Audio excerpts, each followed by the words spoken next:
A show of hands, how many people who are listening to this believe that there's no such thing as irrational suicide?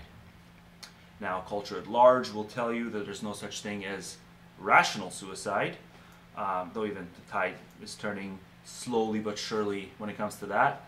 It's not universally held within pop culture or any other mainstream variant of it. But there's the inverse of that, which says that suicide can never be irrational. And the only exceptions to the rule people would make for that is to say that, well, because of my potential contributory value, I'll choose to stick around. But if I knew for sure that I was going to make zero positive contribution to the world, then it would be perfectly rational for me to off myself.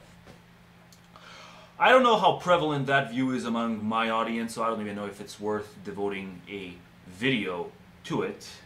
But if I see enough show of hands in the comments, I might just do that in the future. For now, though, I just want to get people thinking about the in-between. Not to be a stickler for any sort of happy middle ground, but I want people to see that there is, no matter how much of a life affirmer you are, odds are the way you're thinking about suicide is incomplete, to say the least.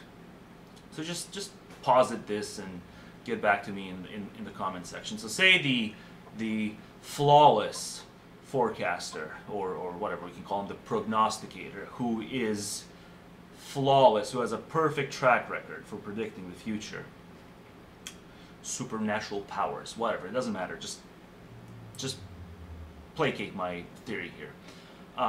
Suppose that such a person assures you that from now until the day you die, you will, for a month's span, endure the most intolerable torture. It can be the typical torture chamber device or the brazen bull. It doesn't matter. It's going to last for a month.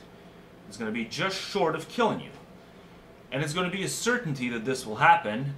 The only uncertainty is when exactly it's going to happen, between this very moment and the end of your natural life. It could be as soon as he tells you, or it could be as far off as that very last month of your natural life. Or it could be anywhere in between. And there's no way to guess whatsoever. It's just going to be a complete surprise, right? So someone will just commandeer the universe and you will find yourself being tortured. And once the torture process starts, it will last for the full month until it stops. Now, this individual also hands you, as he's telling you this, he hands you a suicide pill, and he tells you that you are free to take it anytime you wish. And it's the sort of suicide pill that's going to make you go painlessly and instantaneously.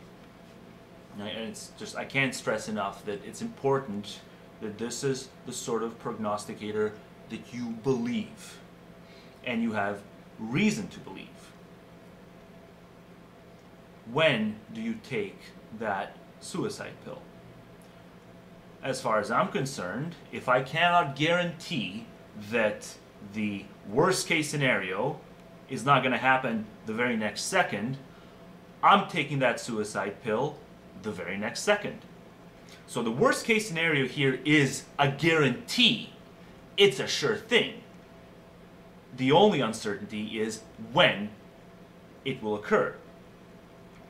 So the only reason I think suicide is not categorically rational, if you will, is because the uncertainty doesn't just apply to when the worst case scenario will happen in real life.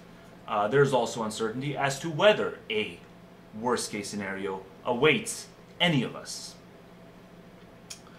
But whether you go one way or another way in terms of these absolutist condemnations of suicide or absolutist praise of suicide, it tends to ignore that fact. It either downplays the possibility and the importance of the worst case scenario, or it simply tries to downplay the tragedy of it. It does one of those two things.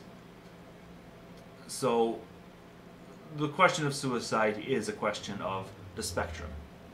How likely do you think your particular worst case scenario is? If it's bound to happen, if you have reason to believe the likelihood is high, you have reason enough to off yourself. It's as simple as that. You can be the healthiest person in the world. Hell, you can even be the happiest person in the world. If you think something in the way of a worst case scenario or something close to it, doesn't really have to be the worst imaginable thing. There's a host of things that are close to it, or even the middle ground badness, which are enough in terms of reason giving and explication to justify how you want to go from here on out. But it has to apply to the opposite end. It has to apply to the optimist. If you have done your homework in terms of what the future holds for you, and you see no reason to expect anything in the way of a lexical negative badness, for someone else to tell you that you have reason to commit suicide or you're irrational for not even contemplating it, the same judgment applies. But also it ties into, like I mentioned a second ago, it ties into lexical adjusted thresholds, right? So it's something that I need to do a full video on. I'll just sort of briefly mention it here. But there is a problem with a holistic additive utilitarianism, or whatever, any other sort of aggregative scheme. It doesn't have to be a utilitarian one, it just has to be something that aggregates your life experiences or preferences minus aversions. This is probably the most under-discussed problem within consequentialist ethics, or any sort of ethic that attempts to aggregate and aggregate and aggregate. How do you aggregate, right? Do you make exceptions where you disaggregate certain pockets of an individual's life? I know it's what I'd like to have happen to my life. I don't want to maximize or minimize everything across the board. I would like certain pockets of my life to be maximized or minimized. Mostly minimized when we're talking about the negative things, the worst case scenarios, right? So it doesn't matter how much non-worst case scenario badness I endure. Moderate badness. Let me apply a specific example, right? So if I have a chance to endure a future where I eat only one meal a day, so I'm in this perpetual state of moderate hunger, and so I'm perpetually uncomfortable. Now, let's say the one meal a day is less than, like smaller than your average Western meal, right? So it's a fairly small meal. So I'll be constantly hungry. I'll be malnourished for the most part, right? So if that's my option A, but there will never come a 24-hour cycle where I will miss a meal. I will always be somewhat fed. I'm just not going to have the standard Western diet and will thus be categorized as a malnourished person. Right? If that's one negative path I get to go down on. Whereas the other negative path is I get to eat all the food I want, save for 1 month of my life where I endure a famine. It's a month-long, quote-unquote, fast. That's an involuntary fast. I simply am deprived of food. It doesn't matter when the month is. Let's say it's the very last month of my life. Let's say it's something that kills me decades down the line, and there's nothing I can do to avoid it. Starving for a month straight. But I get to have all the food in the world prior to that.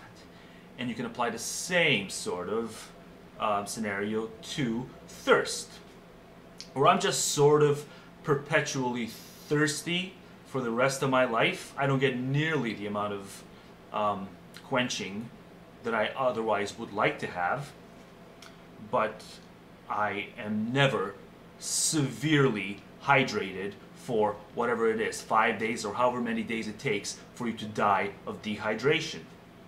Right? So even if we say I will live for 5 more decades, and during those 5 decades, the amount of aggregation in the way of badness that stems from that low-level dehydration, it will aggregate to more suffering, far more suffering in total than those, whatever it is, 4 or 5 days of severe dehydration where I don't get anything in the way of even a drop of water on my tongue, and it ultimately kills me. So on one hand, you have the holistic, additive consequentialists who just believe that every last experience / preference aversion should be weighed, should be scaled, and the subject really has no say in the matter. On the other hand, you have lexical threshold consequentialists who say that, well, no, hang on, there's certain pockets of an individual's life, certain severe negatives and severe positives that the individual should focus on. So who's right? Well, I don't think there is a right standard here. If you would rather go down the path of low-level negatives, then you will be more complemented by the lexical threshold. If you are willing to tolerate the severe negative in the short term, insofar as the long-term small low-level aggregation tallies to a more negative product in the long run, then you will be more attuned to the metrics of the holistic additive consequentialists. So at the end of the day, there is no formula. All we can do is, assuming we have a world where there are no conflicts of interest, there's just establishing interests, and every individual is an island, and we get to have each and every individual pick their own aggregative scheme for themselves. Well, we can't say that one view is more correct than the other insofar as we allow for preferentism, right? We simply have to say each individual gets to choose their own destiny. What they want to do, how they want to aggregate or disaggregate, in certain cases, their own experiences. It gets very complex when we get into conflicts of interests, because then you have to who takes precedence. My intuition, which is not necessarily airtight, it's an intuition, but my intuition would be to side with those who wish to guard against the worst case scenario in a lexical threshold standard,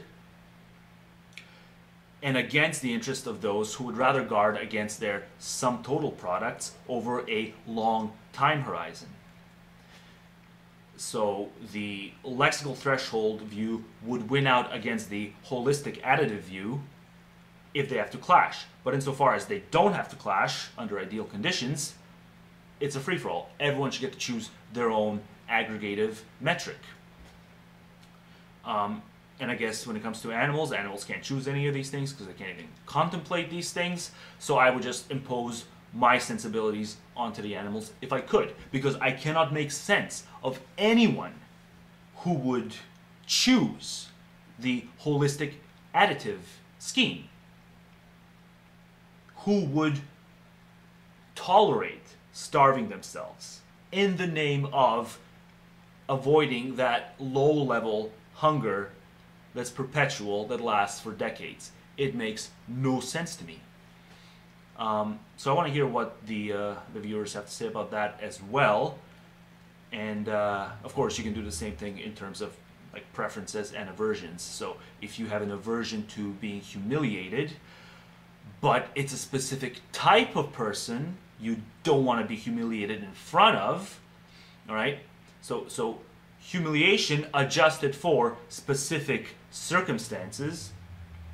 It simply doesn't matter how many other people you humiliate yourself in front of, as long as the one person you really don't want to humiliate yourself in front of, according to a lexicographic preference, as long as you avoid that, The rest of the aggregation simply doesn't matter.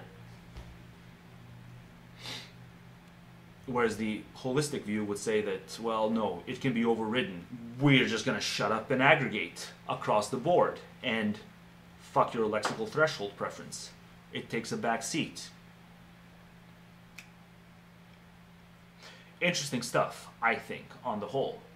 Tragically under-discussed.